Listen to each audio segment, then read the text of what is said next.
Assalamu alaikum. Welcome to Millennium TV News. This is Isha Jahan with the top stories. Obama departs for Saudi Arabia. Clinton victory is in sight. Trump wins New York. We don't have much of a race anymore.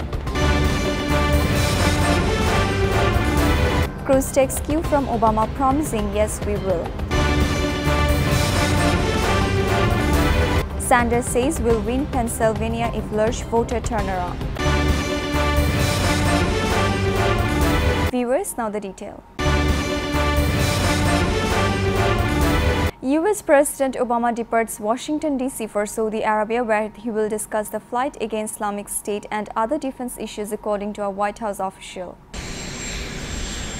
US President Barack Obama departs Joint Base Andrews for a trip to Riyadh, Saudi Arabia on Tuesday. Obama and Defense Secretary Ash Carter will talk with leaders in Saudi Arabia and other Gulf countries about the fight against Islamic State militants and other defense issues, a White House official said.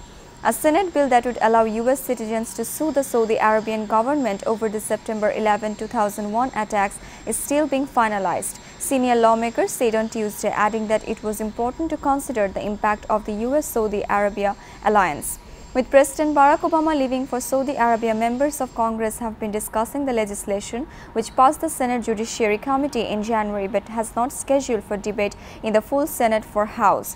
Some US citizens whose relatives were killed in the attacks want to be able to sue the Saudi government because most of the 19 hijackers were Saudi nationals. The Al-Qaeda militant group, then based in Afghanistan, was blamed and the US and its allies invaded the country.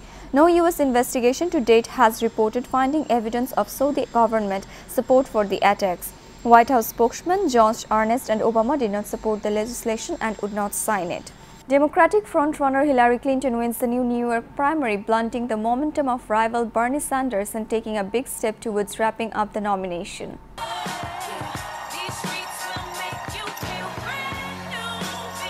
Democratic frontrunner Hillary Clinton won in New York, which one she said represented in the US Senate, blunting the momentum of rival Bernie Sanders and taking a big step towards wrapping up the nomination. The race for the Democratic nomination is in the home stretch and victory is in sight, she said. The victory is one of the biggest state nominating contests so far, up Clinton for strong performances next Tuesday, when she is expected to do all well in 5 other Northwestern state primaries. Clinton's win in New York followed some of the most heated personal exchanges for her campaign against Sen. Bernie Sanders, a U.S. Senator from Vermont who had won 7 of the 8 last state-by-state nominating contests. And to all people who supported Senator Sanders, I believe there is much more that unites us than divides us, she said. The New York victory will expand Clinton's lead of 244 pledged delegates over Sanders and make it nearly impossible for him to overcome the deficit and capture the 2,383 convention delegates needed for the nomination, under Democratic rules that allocate delegates proportionally based on each state's result. She also took aim at Republican rivals, saying Donald Trump and Ted Cruz are pushing a vision for America which is divisive and frankly dangerous, she said. The voting in New York was marred by irregularities, including more than 125,000 people missing from New York City voter rolls. And the city has roughly 4 million voters considered active for the primaries. New York City Comptroller Scott Stringers ordered an audit of the city elections board after it confirmed the names had been removed from voter rolls. He told the board in a letter it was consistently disorganized, chaotic and inefficient. Donald Trump and Ted Cruz are pushing a vision for America that's divisive and frankly dangerous. And we have a very different vision. It's about lifting each other up, not tearing each other down. So let's go out and win this election and all rise together. Thank you so much. Republican frontrunner Donald Trump won New York's primary, according to news network projections, moving closer to capturing enough delegates to win the party's nomination. Republican frontrunner Donald Trump won New York's presidential nominating contest on Tuesday, according to news network projections, moving closer to capturing enough delegates to win the party's White House nominations and avoid a contested convention in July.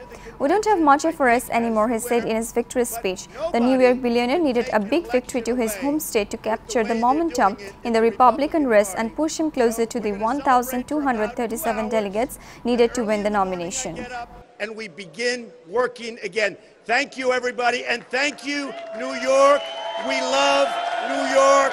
We love New York. Thank you very much, everybody. Republican presidential candidate Ted Cruz took a cue from Democratic President Obama's campaign slogan, "Yes, we can," promising supporters in Pennsylvania, "Yes, we will." This is the year of the outsider. I'm an outsider. Bernie Sanders is an outsider. Republican presidential candidate Ted Cruz took a cue from Democratic President Barack Obama's campaign slogan, "Yes, we can," unveiling the slogan, "Yes, we will," in an address to supporters in Pennsylvania. "Our sitting president ran on a slogan that should have been a first step. It promised us, yes, we can," Cruz said. "Now it is the time to take the slogan and put it into action." He said, "Yes, we can" was a recognition of the hope that we can and should recover. The problem that was Barack Obama's prescription only led to more elitist control from Washington, he said. "No, yes, we can, but now, yes, we will," Cruz said. His comments came as New York wraps up its primary and with his rival Donald Trump declared the winner. Now is the time to take that slogan and put it into action. Yes, we can was a recognition of the hope that we can and should recover.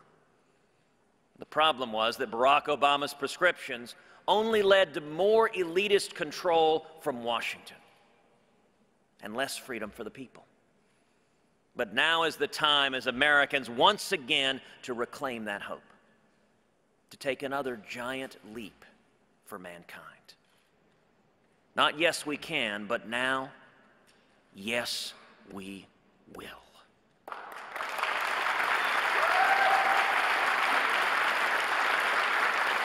Democratic presidential candidate Bernie Sanders sets its sight on Pennsylvania's primary next week, saying, "If there is a large voter turnout, we will win." So what we did, and this is one of the most amazing things that's ever happened in my life, is we said, okay. Democratic presidential candidate Bernie Sanders is setting his sights on a Pennsylvania primary win during a rally in Erie on Tuesday. Sanders is rating up the rhetoric against his rival Hillary Clinton. "We have now received, as I understand it, some 7 million individual campaign contributions," said Sanders. Secretary Clinton has chosen another route. She established a number of super PACs during the last reporting period. Her major super PAC reported 25 million from special interests, including $15 million from Wall Street, he added. Sanders had questioned whether Clinton's campaign violated legal limits on donations by paying her staffers with funds from a joint fundraising effort by Clinton and the Democratic National Committee, or DNC. $15 million from Wall Street. Next Tuesday, right here in Pennsylvania, a big Democratic primary contest. It's huge, huge. And here is my prediction. If there is a large voter turnout, we will win.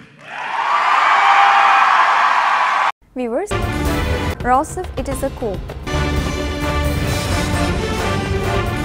Death roll rises beyond 440 in Ecuador. Senior US lawmakers want India PM Modi to address US Congress.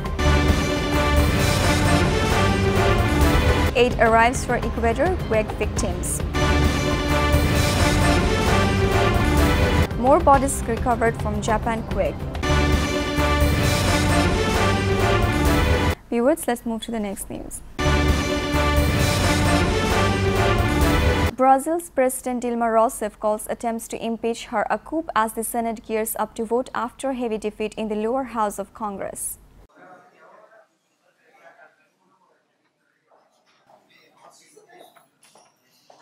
There was dancing in the streets after the lower house of Congress voted to impeach Brazil's President Dilma Rousseff. They cheered the move to force her from office, a move that would end 13 years of the leftist Workers' Party rule. The crisis was paralyzed the government as it struggles to revive the economy from its worst recession in decades, and it comes as the country prepares to host the Olympic Games and amid the battle to fight the Zika virus. Now she is fighting back, calling it a coup. Por que isso não seria golpe? É golpe. É golpe. É golpe porque ele está revestido de pecado original. Officials in Ecuador say the death toll after the weekend's devastating earthquake has risen beyond 440, with expectations that it will increase further. The Ecuadorian army has found more buried dead in the rubble of Saturday's earthquake. The discovery here in the town of Pedernales brings the death toll to more than 440. And with more than 200 people still missing, officials expect the number to rise. They're our family too. We're all Ecuador here. We're trying to lift the bodies of these people out so they can find peace and can be buried as they should be, with their families.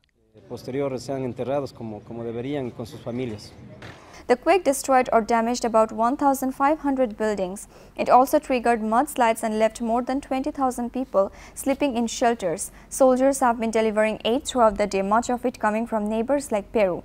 Overseen by President Ollanta Humala, Lima has sent 4 shipments of aid since the quake struck, but it will take many more before Ecuador is back on its feet. The leaders of the U.S. House of Representatives Foreign Affairs Committee called on Tuesday for Indian Prime Minister Narendra Modi to address a joint meeting of Congress during a visit to Washington in June. Given the depth of our relationship with India across a range of areas, defense, humanitarian and disaster relief, space cooperation, conservation and innovation, we believe this is an ideal opportunity for the Congress to hear directly from the Prime Minister.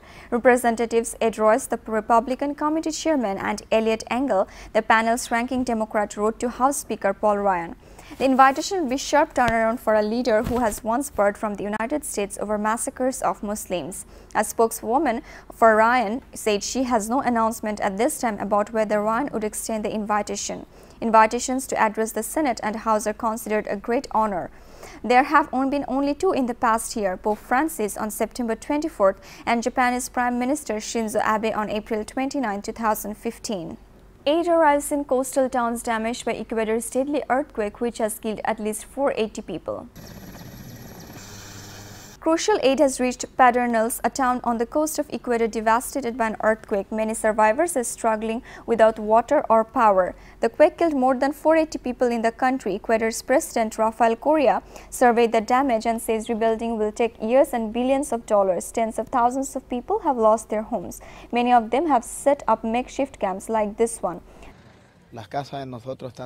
All of our houses are on the ground. Everything is lost. Everything is lost. There is nothing more to do with what was God's desire. There is nothing more to do. Saturday's earthquake was Ecuador's worst in decades. More bodies have been pulled out from debris following Japan's deadly earthquake. The search for survivors enters its final stretch. Powerful earthquakes have killed at least 47. Teams are digging, but hopes of finding people alive are fading. Many refuse to return home due to aftershocks.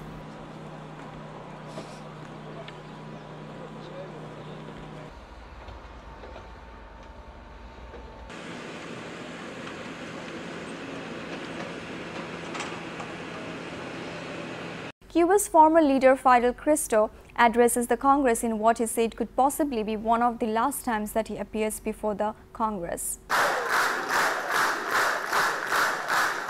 Pronto deberé cumplir 90 años. Nunca se me habría ocurrido.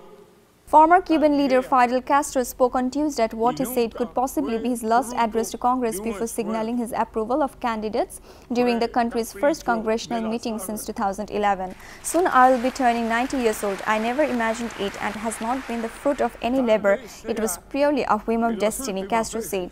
This could possibly be one of the last times that I speak from this room. I have voted for all the candidates who have been submitted by Congress, and I'm thankful for the invitation and the honor you are all listening to me. I congratulate everyone, but firstly, Comrade Raul Castro for his magnificent efforts, he said. Castro finished saying, "We will start the march and we will perfect that which we have to perfect with unwavering loyalty and united strength like Martí, Maceo and Gomez. We will march unstoppably." And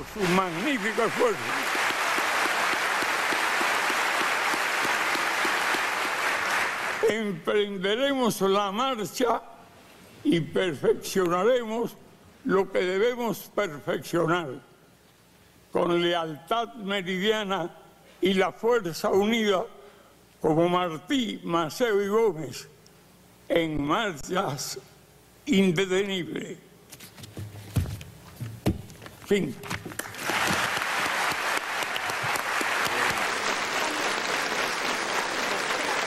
Radiation levels around Ukraine's doomed Chernobyl nuclear power plant are still dangerously high despite the passage of 3 decades since the plant's catastrophic meltdown. As the 30th anniversary approaches, nearby residents say they have no choice but to carry on.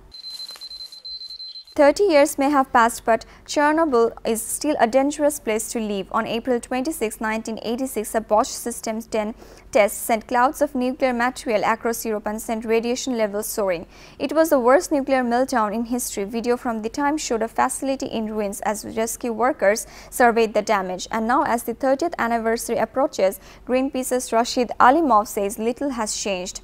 The radiation levels are high. Many areas are considered to be contaminated and are not acceptable for agriculture and other things. Here in Russia's Bryansk region, the radiation has touched every aspect of people's life. It is in the food they eat, in the milk and water they drink, on the children's playground and in the soil where their vegetables grow. Despite the contaminated food supply, residents say they have no choice but to eat it anyway. What is the point of checking the radiation levels? Do you agree? We checked them and they are beyond acceptable. What do we do then? Throw it away? We are hungry. Everybody wants to eat, our children and us. The disaster affected some 745 settlements, including 26 in evacuation zones. One of the worst effects was of the significant decline in health. All of our bones ache. Everything. Arms, legs, even lifting hands is painful. At 70, merchants should be married, and us, we all have one foot in the grave. Even as officials build a new steel-clad casement to block radiation, the surrounding zone, roughly the size of Luxembourg, is expected to remain largely uninhabitable.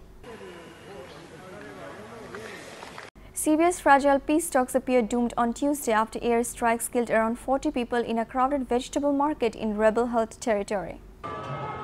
Dozens die in a vegetable market after airstrikes hit rebel-controlled territory in Syria. France calls it, quote, another massacre. Amateur video, which cannot be dependently verified by Reuters, appears to show the deadliest single attack since a partial ceasefire took hold in late February. Now, talks in Geneva this week aimed at forging peace appear consumed by the fog of war. As this opposition suspends its role in the Geneva talks, Chief Coordinator Riyad Hijab says they want major powers to disguise the failed ceasefire, and there are conditions. Bashar al-Assad will not remain, and we will not forgive. Bashar al-Assad must face justice. He must be punished. Syria's chief negotiator, Bashar Jafari, says Assad's future is not in the hands of anyone in Geneva. It's a Syrian matter that should be decided by the Syrian people. Leaving talks on the brink of collapse as war rages on the ground in Syria. Sumo wrestlers at a shrine in Tokyo mark the annual Spring Festival. Thousands gather to attend an outdoor sumo wrestling tournament in Tokyo. Sumo, Japan's national sport, has roots in religious rituals at Shinto shrines to pay for abundant harvest. The wrestlers weigh about 120 kg and grapple, slap and push each other for victory while wearing traditional loincloths. The Spring Festival was held at the controversial Yoshikune Shrine.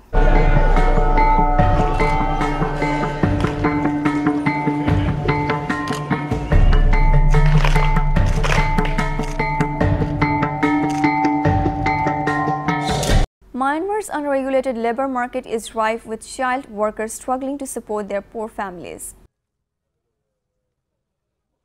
Tun Min sides with boots on every morning and heads to work in the outskirts of Yangon. The 16-year-old Burmese teen is the sole breadwinner for his family and earns about $8 a day delivering fish to the market. He's been doing this since he was 12, when he had to drop out of school because his mother became ill. "I want to become a trade in the fish market," he says. "I need money to start my business and then I can earn even more money." The demand for labor had risen drastically since the Myanmar economy opened up 5 years ago. Here, about 1 in 5 children aged 10 to 17 go to work instead of school, despite laws that curb child labor. Michael Slingsby from the United Nations Development Programme says there is a fine line between protecting children and the demand for economic development. I think it should be a priority area, but needs to be combined with positive policies. If you try to ban child labour, there's a danger that you drive it underground. And people still continue to work very young, but do it in a less open way. Aung San Suu Kyi's National League for Democracy party, which took power this month, said tackling child labor was one of the party's goals. Libya's new UN-backed government has begun trying to bring a chaotic country under its control. Guarding the gate. Behind these doors, Libya's new UN-backed government has started trying to bring a chaotic country under its control. But even just beyond the well-policed walls, Tripoli isn't always a welcoming city.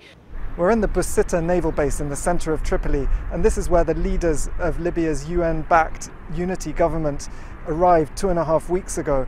They had to arrive by ship because their opponents closed down the airspace, and this is where they've been operating from and receiving the first foreign senior Western visitors since the violence here broke out in 2014. Now, the government says that it's secured at least 6 ministry buildings in Tripoli and that it's going to start moving into the city and operating from there this week. The Prime Minister is trying to bring together an alliance that took over Tripoli in 2014 to form its own self-declared government and an Eastern administration set up by the recognised parliament in the far east of the country. So far, it's still trying to broaden its support, but its ability to move deeper into Tripoli will depend on the city's many armed brigades. If you drive around Tripoli at the moment, you'll see plenty of visible security checkpoints and people on pickup trucks with guns, but it's not always clear, even to the people who live here, who these men are controlled by. The leaders of the unity government say that they have the loyalty, or at least the acceptance, of some of the biggest armed groups operating here in Tripoli. But these armed groups are numerous and they've caused many problems for politicians in the past. One senior figure in an armed brigade told us that many are still reluctant to commit their support until they see that the unity government is working effectively. But all of those things are going to be incredibly difficult given the challenging security situation and the complex politics both in Tripoli and in the rest of Libya. Viewers, will take a short break. At least 28 were killed and more than 300 wounded after Taliban suicide attack in Kabul. Police says at least 28 people are dead and more than 300 wounded after a Taliban suicide bomber attack on a government security building in Kabul. This attack began with a car bomb during the height of the morning rush hour, and security forces and militants then exchanged gunfire. Government officials said civilians and members of the Afghan security forces were among killed. The Taliban have claimed responsibility for the attack. Fighting was raged in and around the northern city of Kunduz since the militant group announced the start of their spring offensive last week. But the capital had been relatively quiet. The insurgency has gained strength since the withdrawal of international troops. The group is believed to be stronger than at any point since 2001, when they were driven from power by US-backed forces. A massive drought and Chinese dam upstream are hitting Vietnam's farmer herd. Reporters explain how that could threaten the country's future. Climate change and Chinese industry are choking off Vietnam's farmers. Beijing has built several dams along the Mekong River, slowing the flow of crucial water for agriculture. The El Nino effect is stoking the Mekong Delta's worst drought in 90 years. A massive influx of salt from the sea puts the mighty river's future at risk. The river levels are low because of the drought, and the Mekong River, which is only 2 meters above sea level, is itself sinking due to groundwater extraction for drinking water and irrigation, which is causing the land above to compact and causing seawater to intrude over vast swaths of cropland. Sugarcane farmer Win Van Toch has thrown in the towel and is now building houses instead to repay hundreds of dollars in loans. This happened after salt water washed in from the ocean and a water channel collapsed and ruined my crops. The crisis is already affecting Vietnam's economy, and the knock-on effects could be far-reaching. Vietnam is a major exporter of rice, sugar, coffee, and shrimp. There's been a loss of output in all of those products. And you will probably start to see a rise in prices for some of those commodities, coffee certainly, in places such as the United States. Other Mekong nations want to turn the river into their own private power source too. Thailand, Cambodia, and Laos have 11 new dams planned between them. They'll keep rich soil from flowing to Vietnam that could help build the sinking delta back up. China says it's released some water from its dams as part of so-called water diplomacy. So far, little of that has made its way into Vietnam's thirsty and dying farmland. Italian experts have arrived at the Mosul site as part of an emergency campaign to repair Iraq's largest dam before it collapses. Media reporter went inside what some experts say is a disaster waiting to happen. Islamic State may be down the road in Mosul, but Iraqis have another concern: the Mosul Dam. US and local officials have repeatedly warned it's at serious risk of collapse. It even prompted a personal intervention from President Obama, who pleaded for action. The potential catastrophe could unleash a deadly flood that would sink cities. They're inside Mosul Dam in northern Iraq. This fragile structure was built in the 80s on highly unstable land. One American official has likened it to the geological equivalent of Swiss cheese. A small team from an Italian engineering firm has just arrived as part of an emergency campaign to make repairs.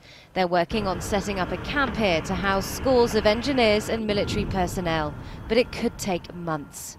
The manager of the dam says their equipment is old and desperately needs an upgrade. We need the Italian company come here to give high technology, to bring more activities and technology for machines, for badging plant, for another technical equipment. Things worsened here when the dam was briefly occupied by Islamic State when they overran a nearby Mosul in 2014. The earth underneath is constantly being eroded, and the much-needed maintenance work to stabilize the foundations ground to a halt for 45 days. Inside the dam's tunnels, it's a 24-hour operation. There are 1,500 of these holes, and they're regularly being filled with cement. If this was to stop happening, the dam would eventually collapse. There's no sign that a breach of the dam is imminent, but many experts warn it's a disaster waiting to happen. And with thousands of ISIS militants lurking nearby and an unstable political backdrop in Baghdad, the situation remains as shaky as the ground it was built on. Reuters and the New York Times shared the Pulitzer Prize for breaking news photography for images of the migrant crisis in Europe and the Middle East. Here are some of the photos that were honored.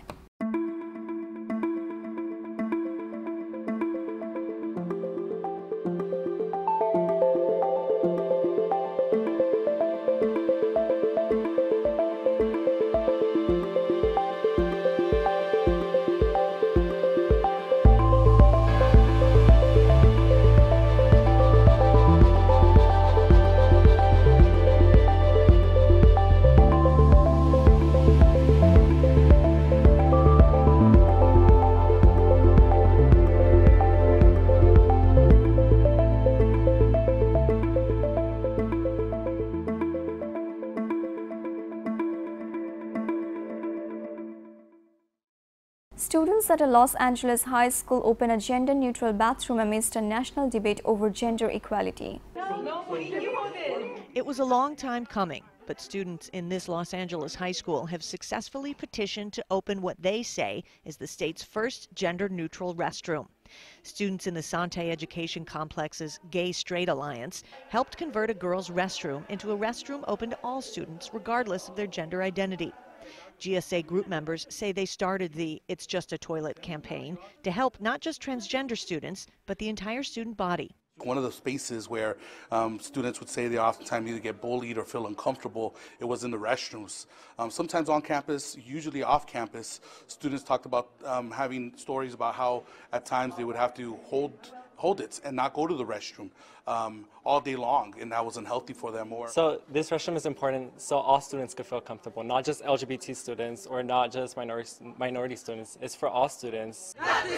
Their campaign comes amidst a nationwide debate over laws in North Carolina and elsewhere that bar transgender people from using public bathrooms consistent with their gender identity. The laws have touched off widespread criticism from corporate, entertainment, and sports leaders. Rock group Pearl Jam is the latest to cancel a show in the state in protest. But here in this downtown LA school, a step towards equality as students close the door on gender discrimination. Syrian family citizenship process impeded after 2 boys' refusal to shake female teachers' hands for Islamic reasons. Switzerland has suspended the citizenship process for the family of 2 teenage Syrian brothers after the boys' refusal to shake hands with their female teacher for religious reasons. The incident has sparked a national debate over religious freedoms in Switzerland. The brothers, aged 14 and 15, who were sons of a Syrian political refugee granted asylum in 2001, had informed education officials in the northern municipality of their will that physical contact with women who are not family members violated their interpretation of Islam. On Tuesday, authorities in the canton of Basel country, where Tarbel is located, said the naturalization proceedings for the family had been put on hold. The report also noted that such suspensions are common in citizenship procedures, as authorities often require supplemental information about the families concerned. The 2 boys had been exempted from a Swiss custom of pupils shaking teachers' hands, with Thurwell officials instructing them to avoid contact with male teachers as well as avoid gender discrimination. But the compromise sparked a heated response from leading Swiss politicians, including Justice Minister Simonetta Sommaruga, who insisted that shaking hands is part of Swiss culture. The Swiss news agency Le News quoted Georges Thuring, the president of the commission that oversees local citizenship applications, as saying, "I don't think we can talk of integrations in relations to handshake objectors. Personally, I would reject their request," adding that as president of the commission, I assured that the request will be examined properly like any other. Le News also said that when interviewed, the 2 students insist that requiring them to shake hands with teachers is discriminatory. "No one can force us to touch hands," said one of them. Switzerland's population of 8 million includes an estimated 350,000 Muslims. Previous similar disputes have centered on Muslim parents who demanded that their daughters be exempt from swimming lessons. Muslim families have, however, secured victories in court against schools that sought to ban the full-face veil. Hundreds take to streets after shooting sparked by argument over price of a cup of tea between officers and street vendor. Hundreds of people took off the streets of Egypt's capital to protest after an Egyptian police officer shot dead a street vendor and injured 2 others, state media said, in what was the latest in a series of incidents that have triggered public outrage over police abuses. Hesham Amer, police chief of the New Cairo district, and 3 policemen argued with a street vendor over the price of a cup of tea. Then one of them shot 3 people in the eastern Cairo suburb of Rehab. The official news agency MENA quoted an unnamed security source as saying that the Interior Minister Magdi Abdel Ghaffar referred the police officer to the prosecutor's police office over the shooting. It also said that the wounded were taken to hospital. Photos and video clips circulated on social networking sites showed crowds smashing a police car and ambulance as they blocked a road while chanting, "The police are thugs." The body of the dead vendor was seen lying in the street. Police sealed the area and deployed riot squads to disperse the crowd. More violence broke out when police and an ambulance tried to take away the body of the deceased vendor, state-run newspaper Al Arham reported on its website. The crowd was later dispersed, it said. Addis Ababa declares state of mourning for Gambela attack victims but stays silent on the fate of abducted children. Ethiopia has declared 2 days of national mourning for the killing of at least 200 people by gunmen from neighboring South Sudan without providing any information about the 108 Ethiopian children that went missing during the attack. The country's House of Representatives said in a statement broadcasted by state media that flags will be flown at half-mast across the country and in the country's foreign mission starting on Wednesday.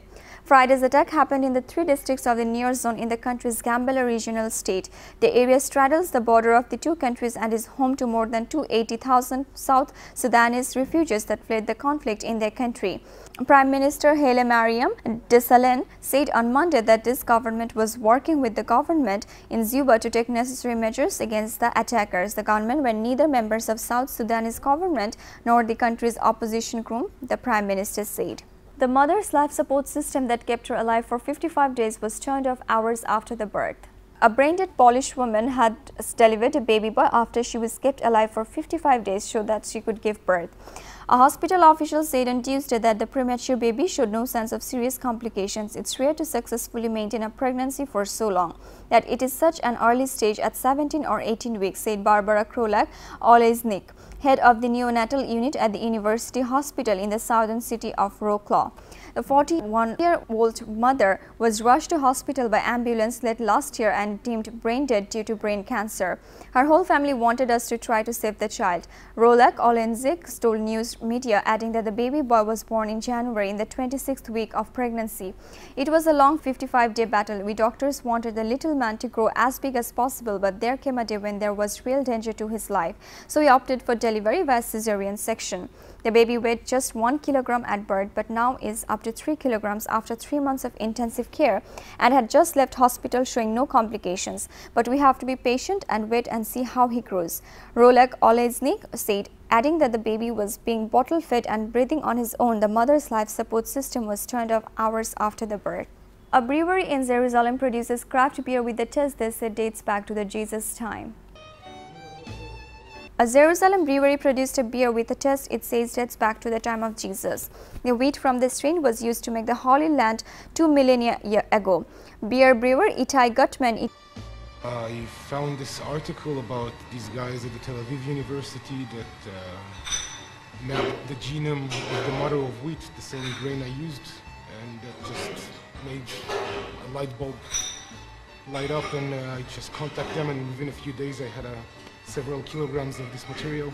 The Hurls Brewery produced 5-gallon batch drunk mostly by Gutman and his friends. There's a hint of honey and berries in the cloudy and flat suds, not what most people look for in a beer. This may help explain why Judaism and Christianity's sacred beverage is wine. It's even featured in one of the New Testament miracles and the Last Supper.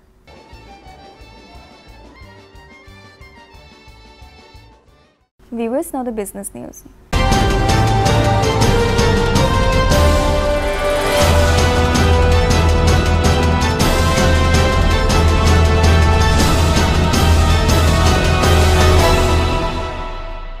Intel Corporation said on Tuesday it would cut up to 12,000 jobs globally, or 11% of its workforce, as it refocuses its business towards making microchips that power data centers and internet-connected devices and away from the declining personal computer industry it helped found. Technology companies including the former Hewlett-Packard Corporation and Microsoft Corporation have recognized in the face of the PC industry decline. Many new tech users around the world turn to mobile phones for their computing needs, and corporations increasingly rely on big machines rather than desktop models to run their businesses. Global personal computer shipments fell 11.5% in the first quarter, tech research company IDC said on Monday. Intel, the world's largest chipmaker, lowered its revenue forecast for the year. It now expects revenue to rise in mid-single digits, down from its previous forecast of mid to high single digits. Intel shares were down 2.2% at $30.90 in extended trading. United Health Group, America's biggest health insurer, says it will no longer offer Obamacare health plans, but experts say the move won't cripple Obama's signature health care law. United Health Group making good on a threat to pull out of Obamacare. The nation's largest health insurance provider announced Tuesday that as of next year, it will no longer participate in President Obama's signature health care exchange. The reason?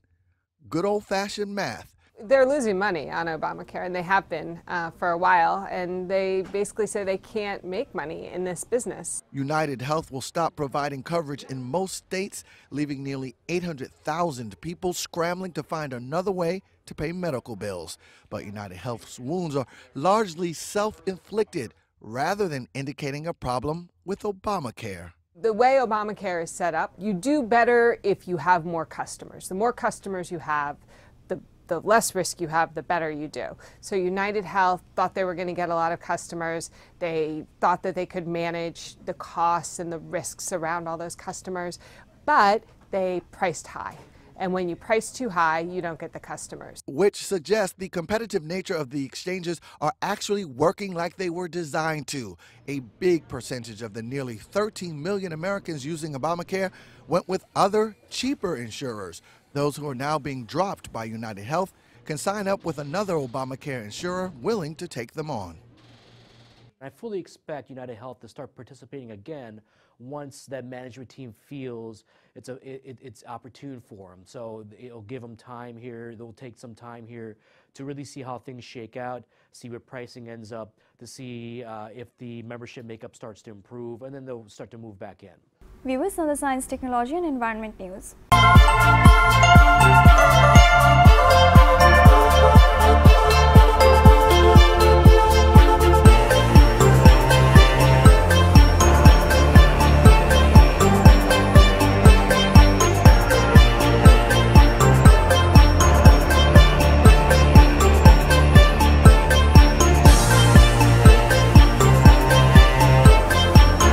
Canada's Competition Bureau said on Tuesday that it was dropping an investigation into Google after saying in 2013 that it suspected the company was abusing its dominant position in online search. The watchdog said it found evidence to support one of the allegations against Google, but that the company had already made changes to remedy those concerns and agreed not to reintroduce anti-competitive clause in its contracts.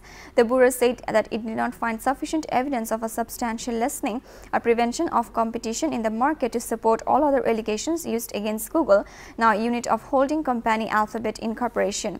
We are pleased that the Canadian Competition Bureau had decided to end its inquiry, Google's Senior Vice President and General Counsel Ken Walker said in an email statement. The watchdog filed a legal motion against the company in December 2013, said it had unfairly given preference to its own services over rival offerings since at least 2005. Besides its search engine, the company also wants the Android mobile operating system and the Chrome web browser.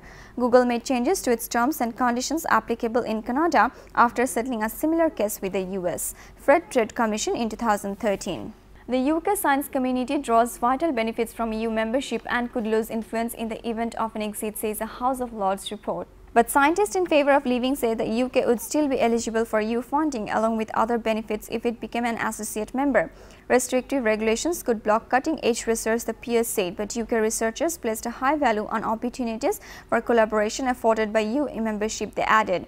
A number also believe that the UK will also lose its ability to influence EU science policy in the event of leaving, something pro-Brexit campaigners dispute. Nearly a fifth, 18.3% in the exact figure, of EU funds returning to this country go towards funding research and development, said Lord Selborne, chairman of the Lord Science and Technology Committee, adding that the UK did extremely well from the arrangement.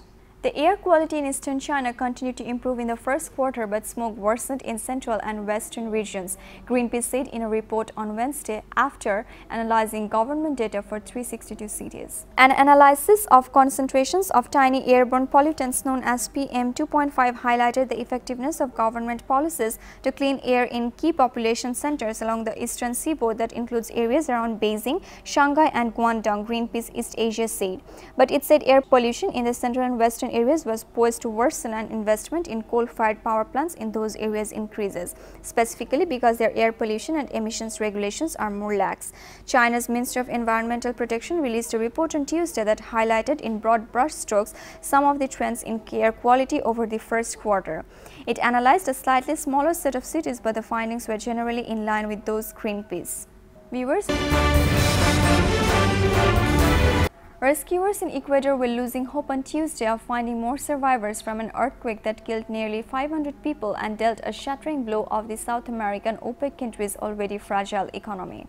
Praying for miracles, distraught family members besieged rescue teams to find missing loved ones as they used dogs, bare hands and excavators to find through debris of flattened homes, hotels and stores in the hardest hit Pacific coastal region. The death toll stood at 480 on Tuesday afternoon but was expected to rise. The 7.8 magnitude quake, which struck late on Saturday, also left 107 people missing and injured more than 4,000 according to the latest government tallies.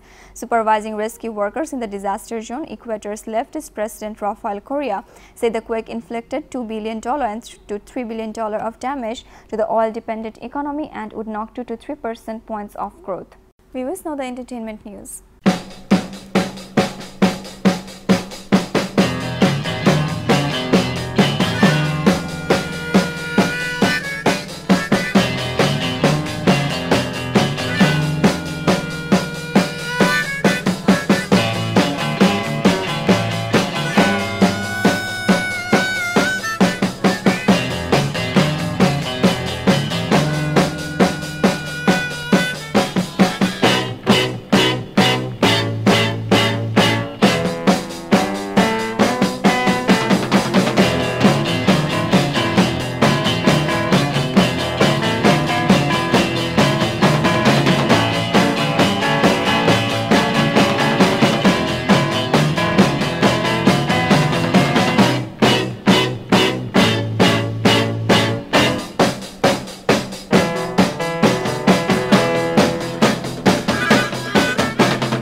Child Shirley Temple's rare blue diamond ring fails to find a buyer in auction on Tuesday.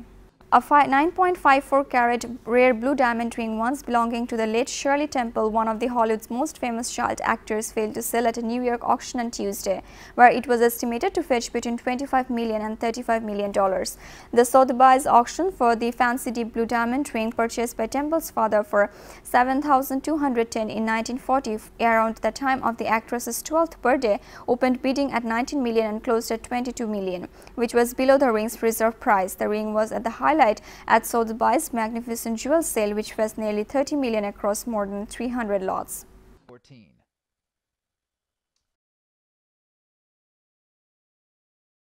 Battling with lightsabers and sitting in an A-wing fighter, Britain's royal princess got a taste of the Star Wars universe on Tuesday when they visited the set of the latest episode in the sci-fi saga.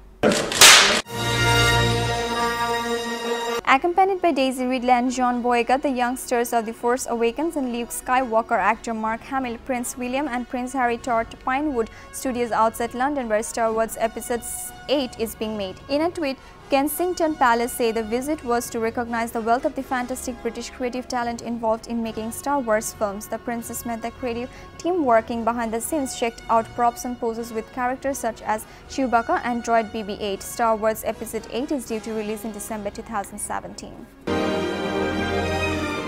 Bill Cosby's wife on Tuesday underwent a second day of questioning by lawyers for 7 women who have sued the comedian for defamation or for defying the claims that they sexually assaulted them.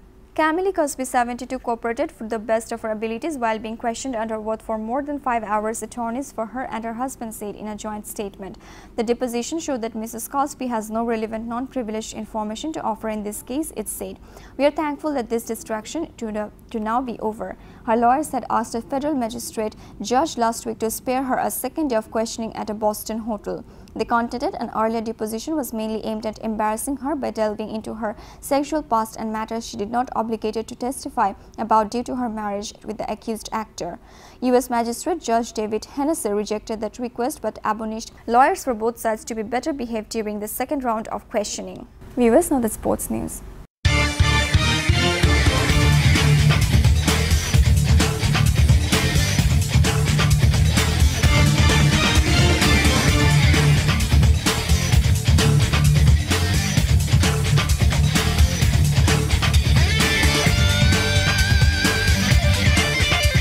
Aston Villa have suspended striker Gabriel Agbonlahor and begun an investigation after he was allegedly pictured with laughing gas canisters. According to reports, the 29-year-old was pictured putting in London on the same night Villa were relegated. Agbonlahor was already on the sidelines after being told he was not fit enough. He was suspended by Villa earlier this month after he was pictured appearing to hold a shisha pipe while in Dubai, but the club took no further action. Villa were relegated from the Premier League after losing 1-0 to Manchester United at Old Trafford on Saturday. They are bottom of the table after collecting only 16 points from 34 games. A 20-year-old Swiss champion snowboarder Estelle Ballet has been killed in an avalanche. Police said she was caught in the snowslide after filming above the village of Orceres in the Swiss Alps. Ballet had been freed from the avalanche by the time the emergency services arrived but could not be revived. Last year, she became the youngest ever champion of the Freeride World Tour, winning the women's snowboarding event and winning it again earlier this year. In the Freeride World Tour, both skiers and snowboarders compete by riding down steep, unmanaged slopes. The sport is therefore considered more dangerous than regular skiing and snowboarding. Ballet is reported to have been wearing safety equipment during the fatal accident on Tuesday, including a trans receiver to help relocate her in the event of an avalanche. But despite immediate efforts to revive her, she died at the scene, police said. Estelle Ballet was a naturally gifting shining star and demonstrated remarkable talent, bringing home her second title as world champion just a few weeks ago in Verbier. The Freeride World Tour said in a statement, "Our thoughts are with the family and friends of Estelle Ballet as we send our deepest sympathy and condolences during this very difficult time." Viewers, let's have a look at Millennium TV News Recap. Obama departs for Saudi Arabia. Clinton victory is in sight. Trump wins New York. We don't have much of a race anymore. Cruz takes cue from Obama promising, yes, we will. Sanders says will win Pennsylvania if large voter turnaround. Viewers, now the detail. You are up to date with the top stories so far here on Millennium TV. Don't forget to log into www.millenniumtv.net. Thank you and stay with Millennium TV. Allah Hafiz.